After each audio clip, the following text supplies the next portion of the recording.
And the thing I want to emphasize is that you can tell somebody something, but if you let them experience it in an embodied way, then they remember it. Like we forget things we're told, we sometimes are transformed by things we experience.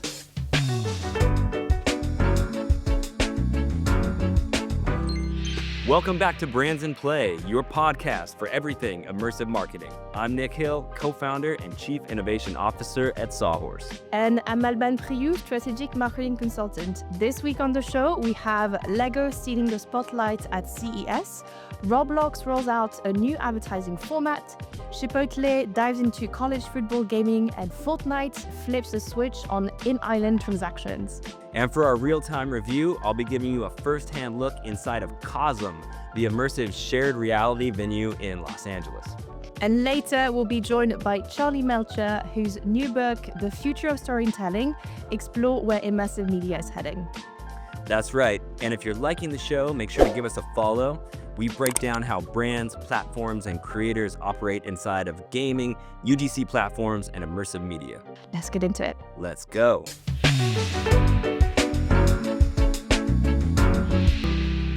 Awesome. Another week. Albane, how are you? I'm doing really well. How was CES? Tell me all about it.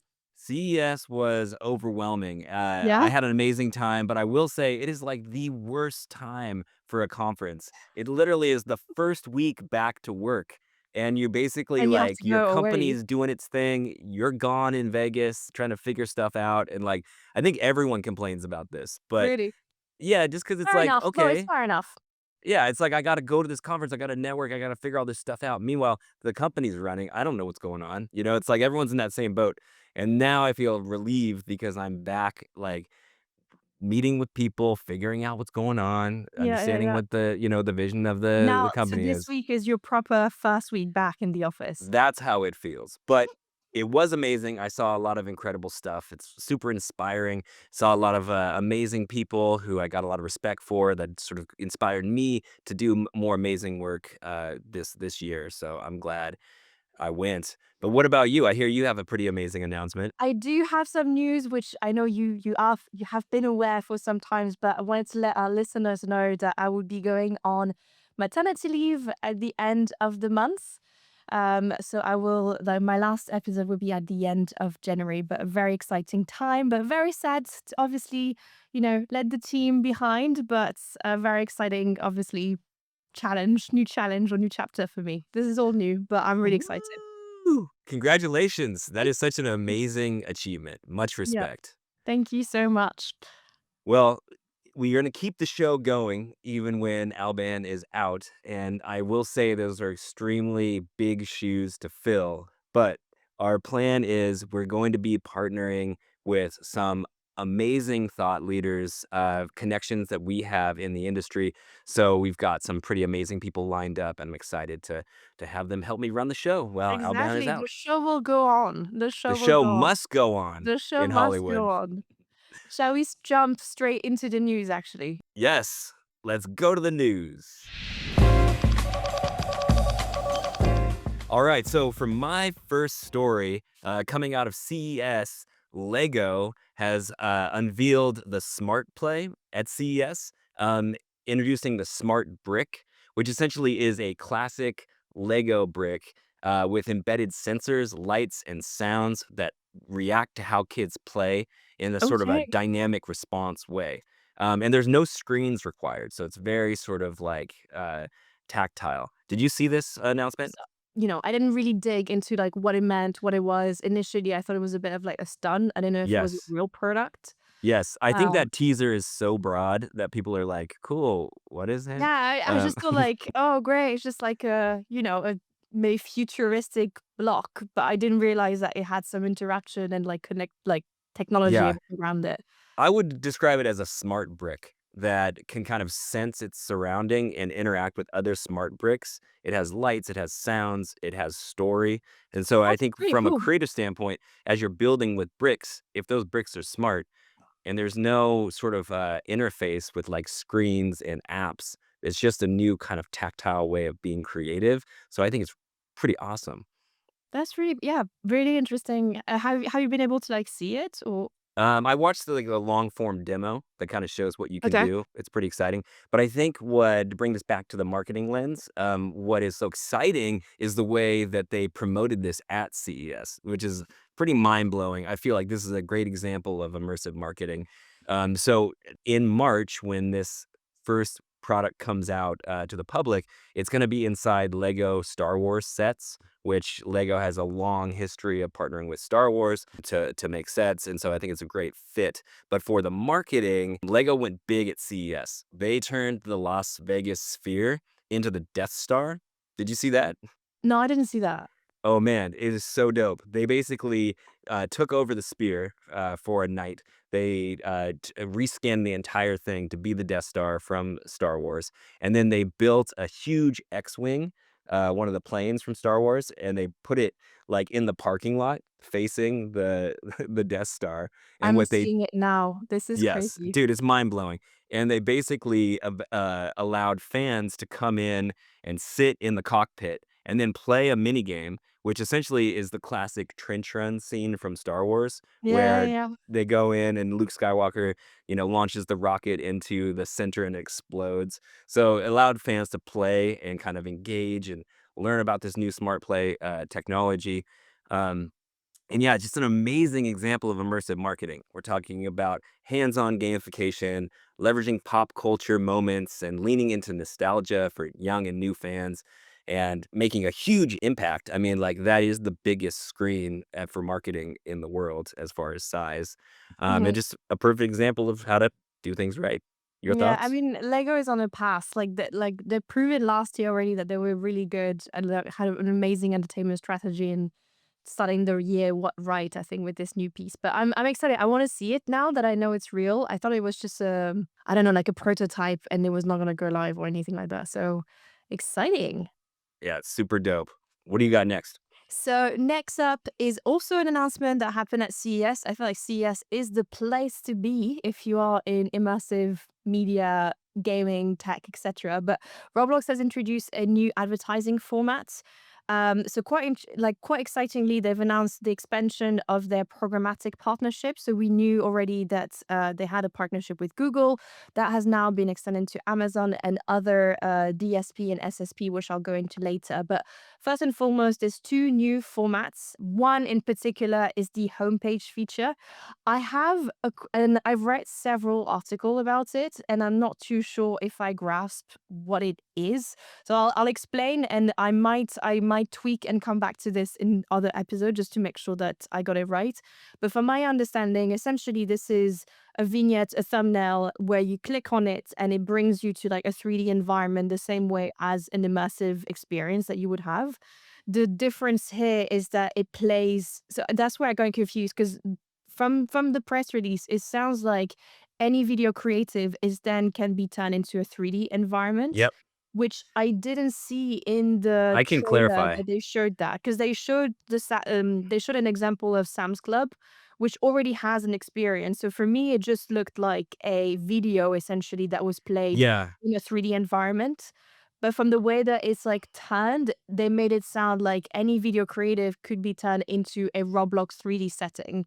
I can clarify. So, because we were involved in this slightly, but Great, let me know essentially, it. Because I wasn't too sure which one it was. One seemed well, really like it's pushing it both. with AI, I guess, development, and the other one is more like a 3D theater where you can Well, watch a it's 2D a little bit video. of both because it's like we're Okay. talking about the landing page now being leveraged as an advertising sort of ad tech product, which is Yeah. huge because Huge Roblox. because again, just to remind our listeners, it's 151 million daily active users. So the impression on that homepage is going to be massive. It's great, and then basically it's a banner, so you can click onto it, and if you're doing something cool on Roblox, it'll take you right to that experience. But if Okay. you're not, and you just wanna basically you have trailers and you just wanna run them, basically it would bring the user into a 3D world where your trailer is playing, and then the visuals in the world are kind of influenced by that trailer art. So it's a 3D Okay. environment that is created to house that trailer. So it's a more native experience for the player. Gotcha. Okay. So it's a bit of a combo between you're watching the 2D video. Like imagine I'm a brand, I've got a campaign. you can put that video within that 3D environment, and then the 3D environment itself is slightly tailored to what's in the video. Exactly, and Gotcha. little effects and stuff that are kind of Okay. 3D that are kind of popping off the screen, just little things to make it more engaging and more relevant to a gaming sort of immersive audience. Sounds good. Okay. So that clarifies that. Thank you so much, Nick, because I wasn't too sure on the press release what it was. And it sounded like it was the full thing that was going to be turned into an experience No, like I felt the this, same way. I went to a which felt Roblox a bit mixer. too far ahead. I know that AI is really powerful, but I was like, this is too far ahead. Yeah. But anyway, just a real recap for our listeners, the way that the standard process to buy that is through CPM based. Like similar ways to the way that you buy media on other platform. The other the other format, sorry, that is being more expanded. So this is something that's already been tested is rewarded video. So this is now being essentially being like active into more gameplay and more different experiences, and this is already a format that has been tested and quite successful, so they're just essentially expanded this capacity around that. And going back to the expansion of their programmatic partnerships, that is something that's really interesting. So as I mentioned, last year Google was their main partner, but on the DSP side we now have Amazon and also Liftoff, and on the SSP side, we now have Innes Exchange, Magnite, and Popmatic. So essentially, what that allows for brands is a way to buy media on Roblox in the same automated tools that they're already utilizing. Now, this is really like seamless in order to buy media. So this is great news again. The other thing that I thought was interesting, sorry, like last thing on that is that in the press release of Roblox announcing this expansion, they were really pushing on several sector. And I think that was something, a bit of a shift on how brands are engaging and what sector is now leading. Back in 2021 and 2022, I think the focus would have been on consumer good and fashion brands. But here in this specific announcement, they were pushing specific sector that would benefit from these new ad formats: sports, entertainment, toys, and financial services. So I thought it was quite interesting to see how like Roblox is kind of shifting their attention towards different sector, and they're seeing more like, I guess, Hmm. more success towards different sectors, and maybe fashion and beauty and maybe other sectors that, back in 2021, 2022 were kind of leading the way with the avatar as well into probability. I think now I just thought it was quite interesting to see that in the press release that we're pushing specific sectors. Yeah, I mean, they've seen a lot of success in those sectors. So, and Exactly. their growth opportunities. I do feel like, eventually, all kind of verticals will be leveraging gaming, but I think right now some are more successful and than others. What do you have next? Next up, is all about how Chipotle has activated and partnered with EA Sports College Football 26. I gotta say, Chipotle is one of the leaders when it comes to game marketing. They've been at it for years. They've done stuff on Roblox, stuff inside of AAA. They get the space. They've partnered with esports. I've been very impressed with Chipotle's POV. But to break it down, they essentially have dropped a custom Taste Victory College Ultimate Team Pack inside of the game itself. Okay. And they've also featured the game in the Chipotle Challenger Series, which is their online tournaments.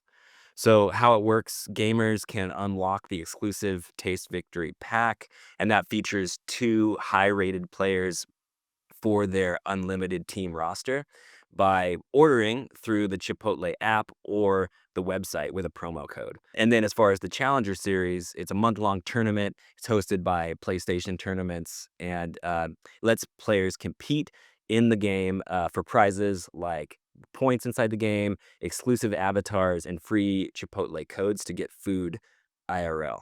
I think just to mention that again, it goes back to some of the points that we made before, where Chipotle has been on other platforms. So they've done something a little bit similar, where there was a bit of an interaction between the in-game activation and in real life on Roblox. So they've done that, and I think that's the case study that comes back a lot because it was really successful when they've done it on the platform.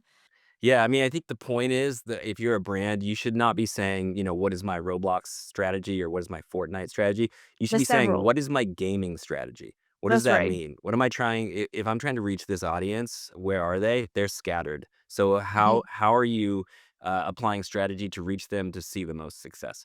Mm. Um, but what's up? You got one more story, right? One more story, which is an exciting one. It's Fortnite in-island transaction that are now live. So this was already announced last year, but it's now coming to fruition. So what that means is that any developer can now sell digital items and gameplay perks inside their game on Fortnite Creative, and the user will be able to use V-Bucks in order to redeem those items. What is essentially, I just wanted to clarify because I think there was a lot of like confusion or speculation about what type of items developers will be able to sell. Just to recap, what you will be able to sell as a developer are consumables. So that's like health potions, ammunitions, durable. So that's like permanent tools, weapons only in your game. So there's no interoperability with other experiences within Fortnite, and also access. So imagine like there's an area that is like VIP only. You can essentially have your user buy to get access to that area. What is not included and what you can't sell is Fortnite cosmetic, which I think people were initially thought that would be the case. Fortnite cosmetic is still a prime product of Fortnite and is not included in that. Similar for XP, because again, that would like mess up the whole like battle pass thing that they have. So Hmm. that is not that. And also real world physical goods is not included in there. The good thing, however, is that up until end of this month, creators that sell item will have 100% of the revenue. So that's insane when you compare it to Wow. any other platform. And after that, so post that date, it will be 50-50, which is still like, let's be real, is still better than Roblox. If you sell digital items within a Roblox experience, right now 70% of that revenue goes to Roblox. So having a 50, like Fortnite is essentially trying to show to developers that they can make more revenue and Compete. trying to become this creator economy that, they were a bit slow to start. So I think that's why that's how they're kind of redeeming themselves, is that having a revenue share that's a little bit more profitable to developers. Yeah, I agree with you. I mean, it's exciting. It's awesome. It does feel like it's behind Roblox. We do know that Roblox is the front runner. They've sort of pioneered all of these models that now the other UGC platforms are sort of following. Um, but I will say that I think Fortnite is making a lot of the right decisions based on my POV, and they are doing it very quickly. So it seems like every month or You every think two it's quick? months. Yeah, every 2 months. I Well, mean, fair enough. I think it feels a little bit like a big boat where it was like slow to shift and slow to turn, but now is going and heading quite fast in the right direction, yeah, maybe. that's what I'm saying. They're way behind, but it's like every month they're like, "Oh, that? Boom, launching Yeah. it. Oh, and that Yeah. other feature that everyone's talking about? Okay, Okay. launching it." So it's Yeah, like yeah, if yeah. they keep it that clip, they're gonna catch up and have a lot of the same features as the competitor, especially Roblox. So I'm bullish and excited to see it. Yeah, absolutely. And now let's jump until your real-time review. Let's go.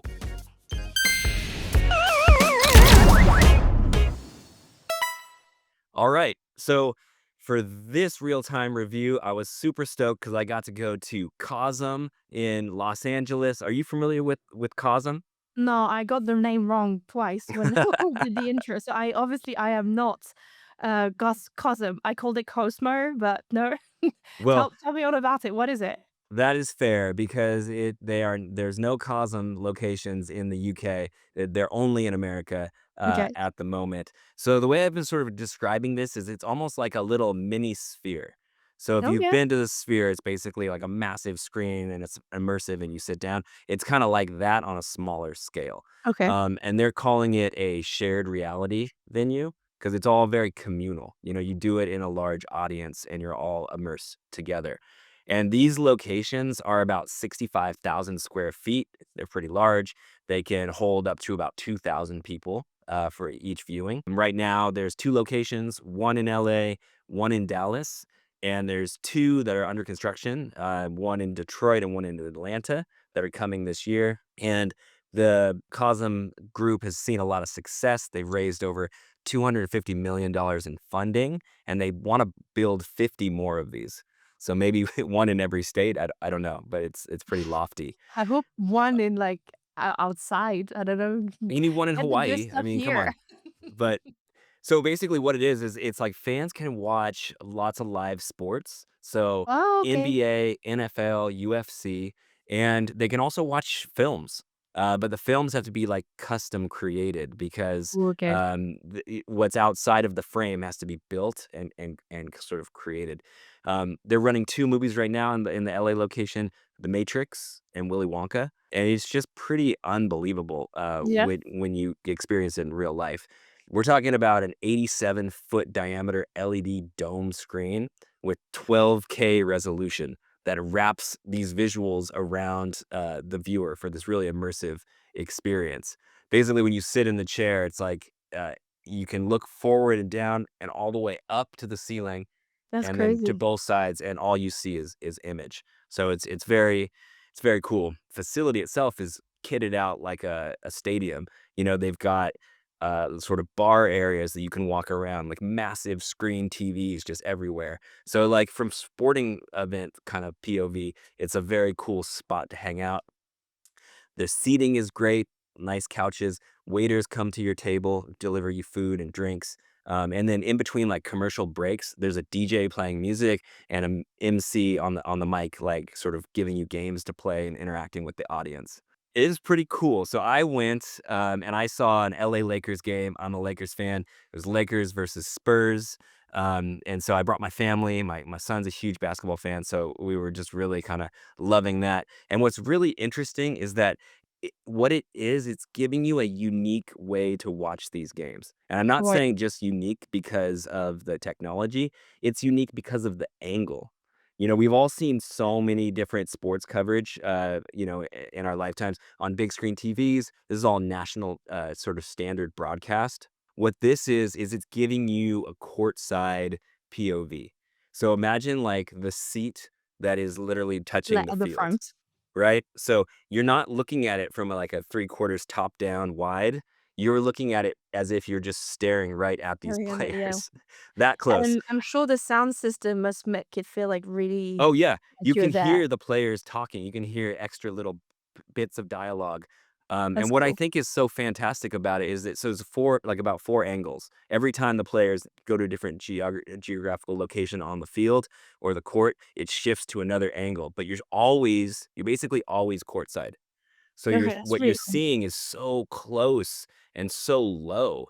So it's just a unique way to watch a game.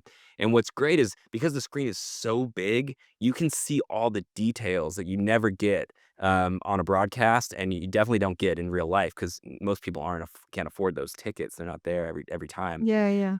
So what I got to see was, like, the eye contact that team members would have, all the little details of the, kind of, like, players, like, pushing each other and stuff, like, you're getting all of that in a way that you don't normally take in, so that to me was super unique, um, but the Lakers lost, so boo, I was super bummed on that. Was a close game, though, I gotta give give 'em props. So, the good, I would say this is very immersive, and it's a unique way to watch a game. If you're a sports fan and your team is playing, it's one thing you just have to do.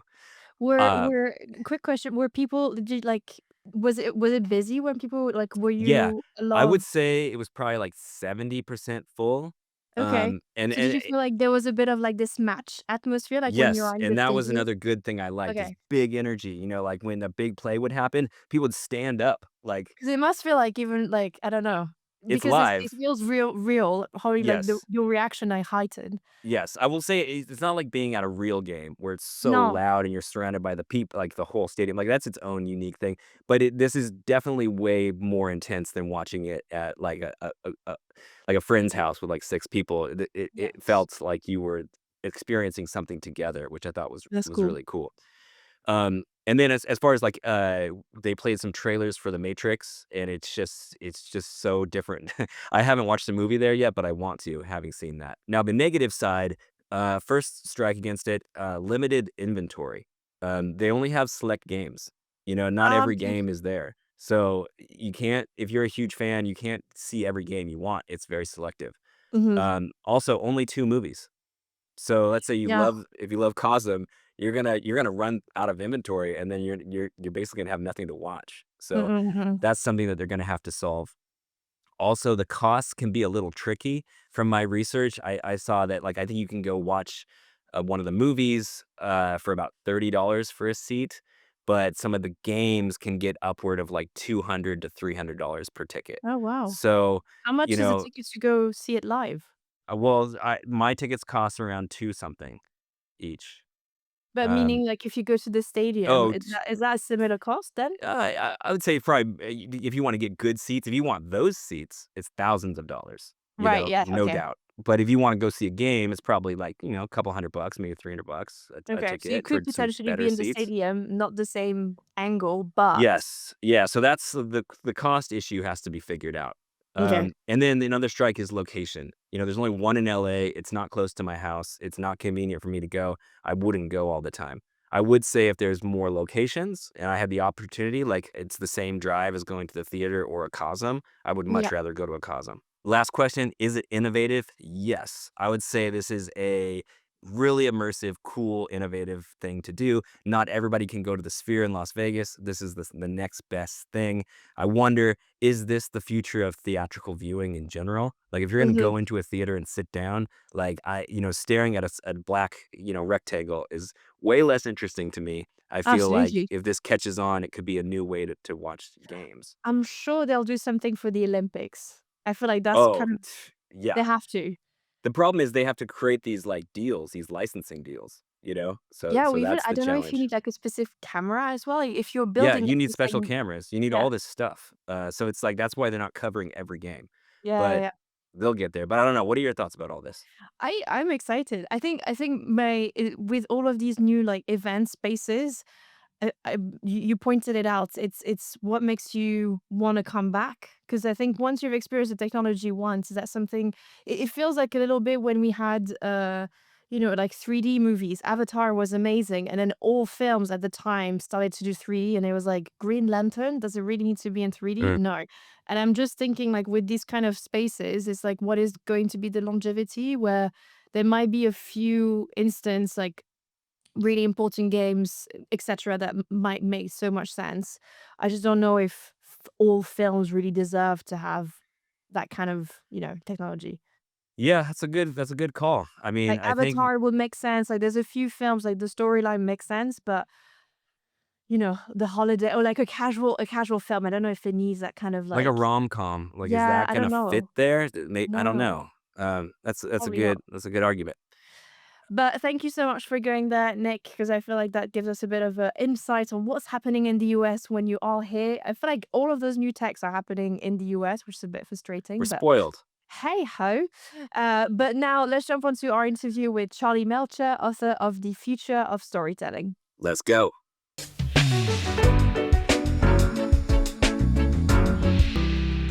Today, we're joined by Charlie Melcher. He's a leading voice in how stories, technology, and brands come together to create immersive experiences. He's the founder of Melcher Media and FOSS, The Future of Storytelling, a global platform exploring how interactive and experiential narratives are shaping culture and business.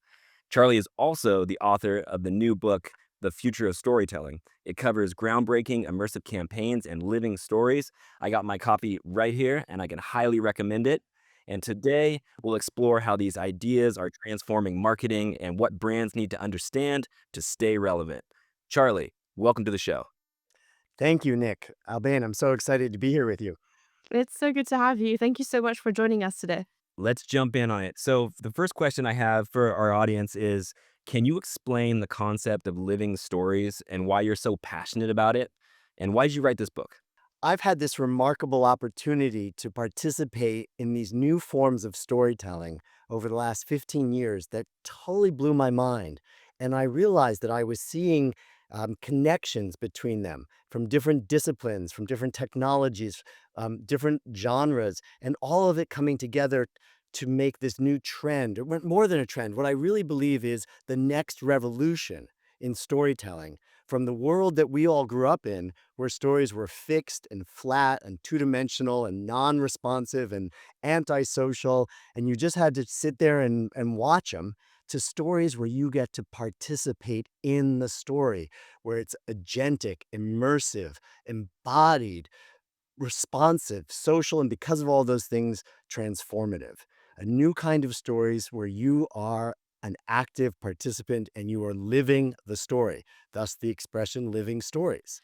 I love that. I love your enthusiasm already around the topic. For I guess for our listeners to give them a bit of a context around what you mean by living stories, could you give us examples that you've mentioned and highlighted in the book on how brands can also leverage this as part of their immersive marketing?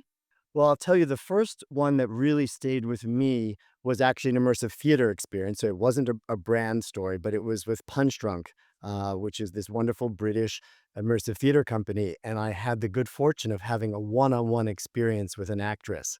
And so I went in as a voyeur. And then I realized somehow in the middle that I was an active participant, literally auditioning for the role of the leading man in this story. And I left that changed. I mean, I've told the story hundreds of times. I will never forget it. I went about the rest of my trip to London thinking that it was a city with adventure waiting for me around every corner. Like I felt like I was James Bond. And so that was my very first like mind-blowing, altering, life-changing immersive experience. But I've seen many examples of these happening with brands all over the world. One of my favorite examples, which was for Amazon Echo. This was an escape room that they created around the product. And you had to use the product. You went into the escape room and you had to talk to Amazon Echo to ask it to help do things like turn the lights on or open the door or and so you did it with a small group of people. It was based on a spy thriller. It was just completely mind-blowing. It was life-changing. There were people who came out of it saying they waited their whole lives to experience something that exciting. And what I thought was amazing was that they could have done a product demo, right? They could have sent up Amazon Echo and just had people, touch it and talk to it and explain the features. Instead, they wrapped it in a story world where you had to learn how to use the product in order to escape the room, to survive the spy thriller. And people left not just excited about it. First, they left becoming, you know, very adept with the product, but they also became evangelists. Every person who left that was out there now telling people how extraordinary it was to be able to have that kind of connection with the speaking function of this product. It was just so brilliant because the form and the content were so carefully harmonized and brought together, and because they'd used emotional storytelling to augment your first experience with what could have been very confusing or off-putting of a technology. And truly, the impact it had. I mean, there were long lines of people wanting to get in to do it, and the social media impact was huge, and they had all these influencers, and so the money was very well spent in terms of impressions and marketing impact. But I just always use that as one of my, even though it's a few years old, as one of my favorite examples because they did such a great job of marrying form and the content in a really powerful, authentic way. And I think the key word there is story. Like when you have a message and you're trying to communicate it, if you leverage story, then there's investment and there's passion and there's connection in such a deep way that resonates with audiences. So the book covers so many amazing, branded campaigns. In your opinion, like, do you have like a favorite beyond the Amazon one? Yeah, I would have to say one of the most all-time favorites, and most successful of all time, frankly, is what HBO did for Westworld, at, South by Southwest. And again, this is a few years ago now, but they reconstructed the town, the western town that the show takes place in. They built, a whole series of, narrative paths with, I think it was something like 40 actors and 400 pages of dialogue and stories. And everybody who came got to choose a white hat or a black hat, and you lived in the town of Sweetwater, which was, the town from Westworld. It was so well done, such attention to detail, such rich storytelling, and so completely immersive because you really, once you're there, you felt you were in this world. Again, a great marrying of form and content because obviously that's sort of what the story Westworld, the show, is about, getting to go play in a very futuristic, immersive world. Again, the impact that it had, the return on dollars for the marketers. I'm told that they put like the whole marketing budget for that show for that year into this one activation, and it Wow. paid off a thousand times. Every person who left, it was the hottest ticket at South by. Like if you could get in, you did. You begged to get in, and people talked about it and posted about it and shared about it and all sorts of free media about it. I mean, it was truly it's going to go down in the history books of one of the most innovative marketing and certainly immersive marketing experiences of all time. Um, and and the thing I want to emphasize is that you can tell somebody something, but if you let them experience it in an embodied way, then they remember it. Like we forget things we're told. We sometimes are transformed by things we experience. And so that's the real difference. It needs marketers to understand that it's not about impressions. It's about impact and the ability to change someone's life and to create something that stays with them where they don't just recognize it or acknowledge it. They actually become an evangelist. They become a walking promoter of this thing because it was so moving. They can't wait to tell everyone they know about it. Mm-mm-mm. It ties in. I fully agree with you. I think it ties in with my next question because I think a lot of brands are leveraging traditional formats at the moment to be able to engage with their consumer, whether being on social or TV or even like streaming platforms. And when we look at immersive media um, or the examples that you've mentioned here, I would love to understand. Like, I mean, you've already talked a bit about it, but what is really different? And I guess how can brand really think about the value that these formats can bring to their brand, but also like their product sales? So I quote in the book a scientific study that talked about people's ability to remember things based on if they learned it from reading it or if they learned it by doing it. The actual study is actors who learned their lines either by sitting and memorizing them off the script or they did it while blocking it on the stage, right? So that they had a kind of embodied memory. When they said this line, they did this. When they said this one, they did this.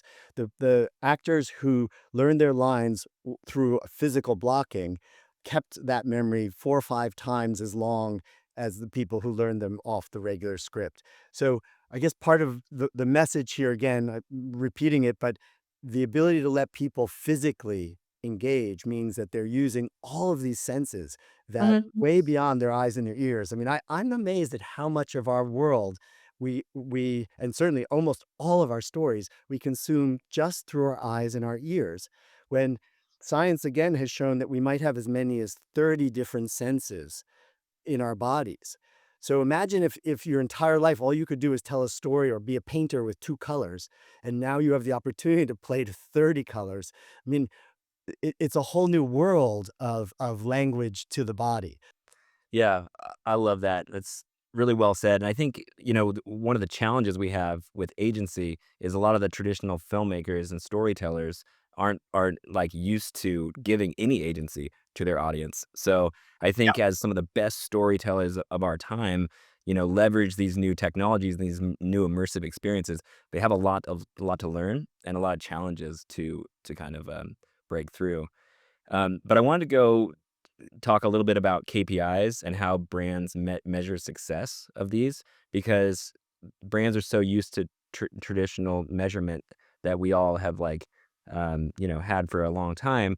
Now this is a new way of measuring and understanding if it was successful or not. You mentioned earlier that consumers, after they walk away, become evangelists for the brand, which I think is awesome. But what other type of KPIs really can be tracked and reported on as if the activation was successful? It's a great question, and I do think that it's one that hasn't been solved yet.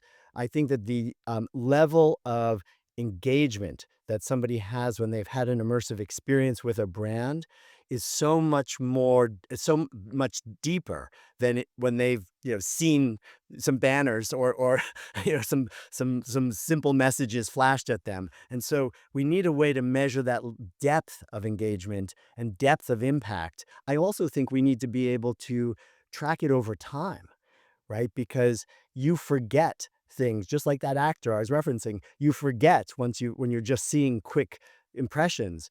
But when you've engaged with something, you have a muscle memory. It gets ingrained in your brain, and you're more likely to talk about it and tell others. So again, it's depth and longevity that are the two things that we need to get better ways to measure, so that we can see that the people who left South by Southwest's experience for HBO, I mean, they still talk about it. And I don't know how many, there aren't that many traditional ads or banner ads or whatever that people have that they talk about years later. No, I agree. I think it's the memory of like experiencing essentially that performance that I think generates advocacy. I'm wondering, however, from a brand perspective, I think brands are being and marketers are being challenged in the last recent years with new platforms like Roblox or immersive media, new techs, AI, etc. There's a lot, I think, of pressure around them to be able to leverage these new formats. In your opinion, what I guess is the biggest challenge that you've seen with this format to be successful, and how should marketers think about it, especially when you have now as you mentioned, the audience is no longer passive and you want them to co-create with you. So, love to understand from you what is the do's and the don'ts, I guess, for these types of experiences, not to be negative advocacy to say that was the worst experience for them, but the best experience for them. Has there been any learnings from the examples that you've seen so far that would be useful for our listeners? I do believe that marketers need to think very differently. They need to shift from believing that they're the hero or their product is the hero, and their job is simply to push this story of their product onto their customers, and shift to a whole different perspective of their job being to empower, to collaborate with them, to succeed in their lives, to be more successful and more fulfilled. I think it's a very different mindset, and it's hard to um, sometimes get across. But I think this desire to create your own, to be able to express yourself, to be able to be social, to work with others, those are such strong human needs that when they're met. When there's a way to provide, it's almost like provide more of a platform than a product, right? Provide your customers with the opportunities to be creative, to express themselves, to connect with others, to find, somehow more fulfillment. That's going to create the kind of loyalty and uh, turn them into advocates, evangelists, to have them co-creating with you or telling your story for you. I think it really has to come from enabling from the bottom up, as opposed to trying to push a message from the top down. That's well said. That's kind of leads to my next question, talking about, what's the difference? Like, how do we know when we have a very successful experience versus like just a marketing stunt? Is there one sort of rule of thumb to follow? This is one of the things that I see happening now, which and part of the reason I think we're going through a hockey puck kind of growth in this space is we were struggling with how to do these types of experiences on a larger scale. There were lots of great people doing them on small scales. In fact, even some of them, one person at a time, like Yumi Bum Bum Train in the UK, in London, which is an amazing experience for one person at a time, and not scalable. But the ability to get to doing these at a larger scale and being able to have a lot of people obviously drive the economics and drive the impact.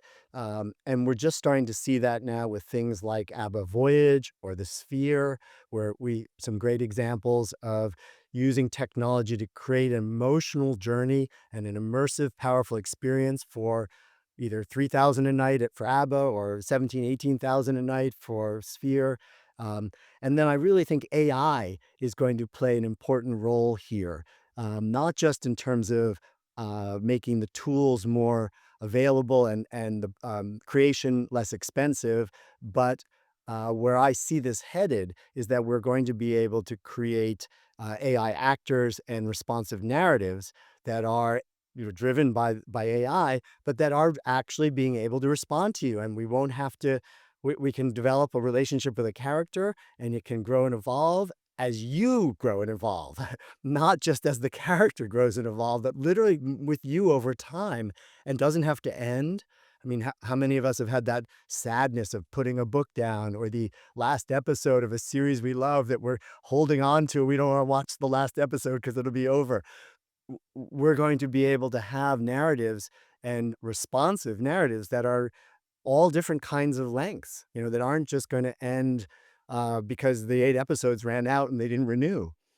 It's funny that you've mentioned ABBA Voyage because I'm still amazed that, for holograms, the experience is still sold out pretty much every week here in London, and then they've been going on for a couple of years. So I think there is an opportunity as well, exactly for technologies and those new immersive experiences to be really successful and create tangible emotions around them. I'm thinking for our marketers, brand marketers that are listening, some of them are coming from FMCG brands, meaning like fast consumer goods. So I guess they're thinking more in terms of short term campaigns, Yep. more around the volume as opposed to those really big activations. Yep. I'd love to understand, I guess, how does the concept of living story works, I guess, with the mindset of like shorter term campaigns? Like, do one have like do they have to remove those shorter campaigns and only focus of like those long time activations? I'd love to understand from you how a brand should think about it. I don't know if it's so much about length of campaign. I think it's about quality of engagement. I would shift that framing. And a great example is Johnny Walker Princess Street in Edinburgh, which became a signature venue for Johnny Walker. And what they did is they realized that many people didn't think of themselves as drinkers of that kind of liquor, particularly women and particularly young people. And so they knew they had this problem of how do we get them to enjoy a drink, a mixed drink with our scotch. And so one of the things that they realized is that there were taste profiles that AI had sort of figured out. So by using certain words and asking you a simple set of questions when you came in, they could identify what your palate is, what kind of drink you would like. And then they could guarantee that when they gave you your first drink on the house, when you visited, it was going to be one that you loved. And it That's worked. interesting. Like a huge number of the people who left with a bottle thinking, gee, I really like this. I never thought I would, because they realized, oh, you like sweet drinks. Oh, and you like, citrusy drinks or whatever. And Uh-huh. so the first drink, literally the moment it touched your lips, was personalized to literally your taste buds. And that Sound ability to customize it to that degree is shifted. I mean, it's not a campaign, but it's an experience that you had going to that place that turns you on to become a customer of theirs, perhaps for the rest of your life. Mm-mm. Sounds like the Willy Wonka factory. It's like perfectly made for you. But you're right. Where even if you were to target someone 5 times with different campaigns, that messaging might not have landed the same way as having that immersive experiences. So while it might feel a bit less scalable for an FMCG brand, it is still converting. The conversion is probably a lot higher than some of the campaigns that they've done in the past. I love that activation. I want to jump now into the future and get your predictions. You talk about in the book, and you mentioned it a little bit earlier about how the old way of storytelling, with cavemen and early civilizations, it was always interactive. It was always immersive, and then we Yeah. kind of had to change the way we think and start, consuming stories via just audio that are not interactive. And now we had video, and now we're slowly kind of moving back into that full immersion. I love asking people this question. How do you see media and entertainment changing in the future? Are we still gonna watch movies, or is that gonna be a thing of the past, say, in 10 years from now? Okay, I love this question, and obviously it's all speculation, but that's the request. Um, I think we'll still watch movies. I think we still read books. We still go to hear people give talks. Like new forms don't necessarily make the other ones disappear, but they need to move over and do what they do best and focus on that. So some of my thoughts about where this is headed. I believe that there's going to be a continued uh, dissolving of the line between analog and digital. our ability to interact with our digital world will be more and more pervasive in our life. The combination of wearables, and I know you all have talked about on this podcast even, Snap's glasses, Meta's glasses, also the Aura rings, and all sorts of wearables, and the kinds of information that those collect and the kinds of information they feed to us. I mean, again, this is just part of that history of technology, that it becomes more and more invisible. And after so many years of the evolution of media being one of isolation and polarization and alienation, Robert Putnam identified that 25 years ago with the explosion of television, and we stopped, bowling with teams and church picnics and stuff, and then, of course, accelerated by social media. Like, living stories are things that we do together. We evolved as social beings, as social animals, and I believe that these are going to bring us back to interacting with each other in a hopefully lovely way. I love your vision, Charlie, and I hope it comes true. Thank you. Me too. And we need it. Yes, please. And for our listeners who want to learn more, check out the book. It's called The Future of Storytelling. It is a beautiful book, well written, and amazing photos from experiences around the world. Check it out. And Charlie, thank you so much for joining us on Brands in Play. We really Yeah. appreciate your work. And yeah, thank you. Thank you Thank you, so much for being here.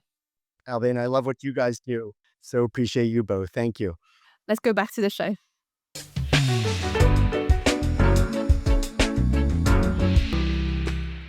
Yo, I love this guy. He is so fun to talk to. It was such a pleasure to talk to Charlie. I think back in the days we called that experiential marketing. Now it's like live stories, but I feel like the learning from the interview is very much the same. It's like once you can create an emotional connection with these experiences, I think your consumers are going to be there and I guess recall your brand a lot better. So it's less about the scalability and more about the quality of the engagement that you can Yeah. get with the brand and the consumer. Agreed. And I think it's so cool to talk to experts who have been tracking this space for so long. They've seen the evolution, what works, what doesn't work, where we're at Mhm. today. I hope this is a growth area for 2026. These IRL activations. It's like getting people out into society and like communal sort of storytelling and marketing activations. Yeah. I keep hearing a buzz that this is like one of the trends. So I hope it comes to life. I'm sure it will be. I feel like there's already like a anti-AI. Like I think there's definitely like a nostalgia thing. So I think we're gonna see more in real life, people wanting to connect in real life as well. So most likely this is something that we'll see more in 2026. Fingers crossed. But let's keep it moving. Let's go to hit, miss, and bet. Okay, so for my hate, I feel like this is an obvious thing, but obviously I am really excited to going on maternity leave. Incredibly excited about baby coming. So I'm really excited about that. My miss is that I can finally share with everyone the struggle that it is to buy when you have like a baby coming. I have found like it really complicated to be able to know what stroller to take, what car seat to take. I have found it's really difficult and very confusing. I spent 2 full days looking at different car seats, and they all look the same. They all said that they said the same thing. And when you come to like safety, I felt like it was something that I really wanted to spend a lot of time on, but find it really confusing. But this is linking me to my bet. I've never used Gemini more than than that. Where essentially what I was doing is that utilizing different tabs of different products. Is a lot of new websites have AI now, but it's always giving you advice on the product that's obviously from that brand. They're not going to tell you that hey, that that other brand actually has a better car seat than us, so you should check this out.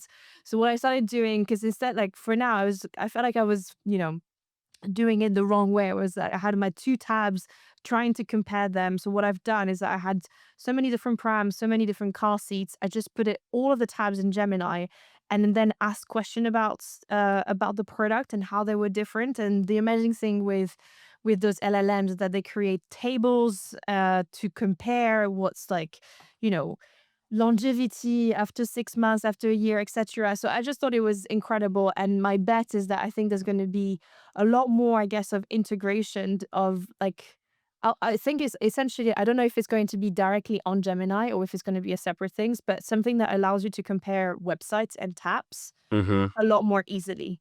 Where, for example, like even shopping, where you could compare the website of, I'll take these of a Walmart and a Target, and you could look at what has the like lowest price. And I think that comparison is currently like limited because it's all embedded within one website. But I feel like people are going to utilize either Gemini itself, or there's going to be something separate that allows you essentially to compare competitors more easily. Yeah, no, I'm That's my I'm bet. fully in line with that. First off, congrats on your hit. It's super amazing. Super excited for you. Thank you. Being a parent myself, it's the best thing possible. But yeah, agreed. Like, I mean, I think there's no stopping the AI influence that will have on shopping and commerce. I mean, Like it's I made undeniable. all my decisions thanks to like Gemini has really helped me to make all of my big purchases. Like toys, etc. That was fine. But when it came to like the primes, like all of those like really big expense that you want to make sure that you make the right choice. I definitely leveraged it, and I feel like I'm thinking like when people are buying cars, etc. Like I've honestly buying a pram felt like buying a car. Like the amount of technicalities that goes into it. Um, and that's why I think more people are gonna use AI to be able to compare these products because they have no idea. Like it feels so complex and so foreign. I don't know why prompts have to be so complex. Well, I will say when it comes to car seats, you definitely need to learn how to install them properly. It's an art. I've been taking them in and out of cars for the past like 6 years. I am an expert at this point. Are you So okay? I can Well, help I'll you. give you a call if I have an issue. But I yeah. got you. That is it for this week, everyone. And thank you again for listening. Next week, we have a really exciting guest. We have Bastian Bergman, a co-founder of Stolston and author of Press Play, Why Every Company Needs a Gaming Strategy. That is a dope book. Definitely looking forward to having him on the show. Just want to say thank you everyone for listening, and make sure to like and follow the show so we can keep bringing you the latest on immersive marketing. Edward, please read us out. And that was Brands in Play. Thank you for joining the podcast where we explore immersive marketing and the people who are leading it. Co-hosted by Albane, Prioux and Nick Hill.